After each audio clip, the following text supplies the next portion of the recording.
ছোট্ট বন্ধুরা, আজকের গল্পের নাম বুনো বিয়ার, বম্বি আর চাঁদের আলো।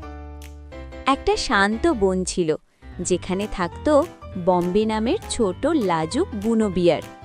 বম্বি রাতে বেরোতে ভয় পেত, তাই সবসময় দিন কাটাতো। এক রাতে বন সুন্দর চাঁদের আলোয় ঝলমল করছিল। বম্বি দেখল চাঁদ থেকে হঠাৎ একটি রঙিন আলো ঝলক মারল বন জঙ্গলে। বম্বি কৌতূহলী হয়ে ঠিক করল সেই আলো খুঁজবে। প্রথম দুঃসাহসিক পরীক্ষা, দারুণ নদী। বম্বি নদীর ধারে এলো। নদী গভীর আর জলে অনেক মাছ তোড়াচ্ছে। সে ভয় পেল। তার বন্ধু সাজি সাপ বলল, তোমার ভয় নেই, আমি তোমার বন্ধু। বম্বি সাহস করে নদী পার হল। শিক্ষা, ভয়কে জয় করলে বড় কিছুর সাহস আসে।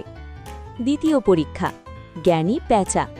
প্যাঁচা বম্বিকে বলল, যদি তুমি সত্যিই আলো খুঁজতে চাও, তোমাকে বুদ্ধি ব্যবহার করতে হবে আর ধৈর্য ধরতে হবে। বম্বি পাহাড়ে ওঠার জন্য সঠিক পথ খুঁজল, ছোট ছোট বাধা অতিক্রম করল। শিক্ষা, ধৈর্য আর বুদ্ধি সব সময় কাজ আসে। তৃতীয় পরীক্ষা, জাদুকরি ফুলের গন্ধ।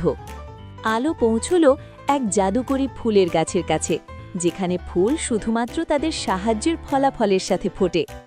বম্বি পথের ছোট প্রাণীদের সাহায্য করেছে। পাখি, খরগোশ, প্রজাপতি ফুলগুলো ধীরে ধীরে ফুটতে শুরু করল।